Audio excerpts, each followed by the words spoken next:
Então veja que nós vivemos nesse três espaço do tempo e não da eternidade, e nós não podemos acessar o passado e nem o futuro. Só podemos acessar o presente, né, que é o hoje. O que passou a gente não consegue mais voltar lá. Hoje a tecnologia nos ajuda, irmãos, a, como é que eu posso dizer, a provar um pouco, entre aspas, de voltar ao passado, né? Através de rever alguma cena, rever alguns eventos que nós conseguimos gravar, filmar, como esse vídeo que eu estou fazendo aqui. Eu estou fazendo ele no presente, mas daqui a amanhã já é passado, eu consigo acessar ele, mas não consigo viver ele novamente.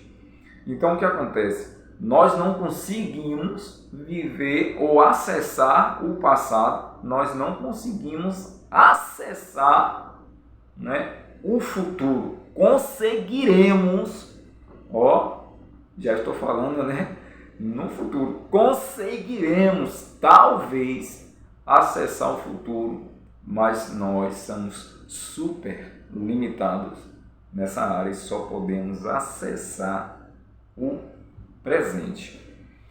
Como é isso no âmbito espiritual, irmão? No âmbito espiritual é assim. Como no âmbito espiritual o tempo lá chama-se eternidade, aqui é três dimensões do tempo: passado, presente e futuro. No âmbito espiritual não são três. No âmbito espiritual, segundo a teoria, é dois. Por quê? Porque o que é eternidade? Algo que sempre existiu e que sempre vai existir. Então lá é dois. Eternidade antes e eternidade depois. Então lá é assim. Algo que sempre existiu, sempre existiu. E algo que sempre vai existir. É assim no âmbito espiritual. No âmbito espiritual, Deus pode acessar tanto o passado, quanto o presente, quanto o futuro. Então, como é que Deus nos vê? Ele me vê, se Ele quiser, Ele me vê, reine com 15 anos de idade, como se fosse hoje. Ele vai lá no meu passado e me vê naquela cena com 15 anos de idade. Se Ele quiser, Ele vai lá no meu futuro e me vê com 60 anos de idade. Todas as minhas ações, todas as minhas atitudes. Então, Deus não é limitado como nós ao tempo. Deus vive na eternidade. Então, o que acontece? Se Ele vive na eternidade, Ele tanto pode acessar o passado, quanto pode também acessar o futuro. O presente já estamos vivendo. Deus acessa livremente. Ok? Então, essa é a forma de Deus nos ver. Ele nos vê dessa forma. Nas Sagradas Escrituras, nós vamos encontrar texto e que Deus, Ele conhece-nos, né? Antes mesmo de nós sermos gerados. Por quê? Porque Ele consegue acessar esse espaço da eternidade. O passado, o presente e o futuro.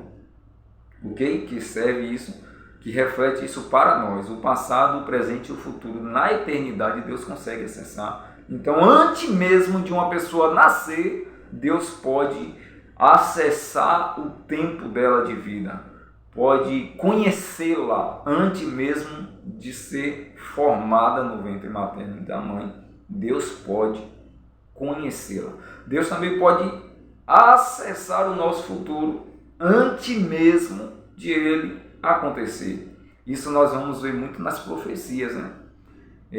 Nas profecias, vou trazer em uma linguagem bem clara sobre Jesus, por exemplo. O livro de Isaías fala muitas coisas sobre Jesus. Por que isso? porque ele está profetizando o futuro, algo que ainda não aconteceu. Ele está falando sobre Jesus. E quando é chegada a hora de Jesus atuar, ele vai atuar justamente com aquilo que já tinha sido escrito nos livros dos profetas. Então veja que interessante. Assim como aconteceu com Jesus, lá em Apocalipse fala sobre livros, certo? Que existem livros, e nesses livros, irmãos, são escritos história, a nossa história, né? A história do passado, a história do presente, a história do futuro. Então tudo que vai acontecer, tudo que aconteceu sobre as nossas vidas, já está lá escrito nesse livro. E um espelho disso é a história de Jesus nas Sagradas Escrituras. Por exemplo, a Bíblia, os profetas, é o livro escrito da história de Jesus que ainda iria acontecer. Quando Jesus vem, tudo aquilo que estava escrito no livro antes de ele vir, aconteceu. Assim é um reflexo para nossas vidas. Na eternidade, Deus já conhece todo o nosso futuro. Então, já tem uma história escrita ali para que nós possamos viver aquela história.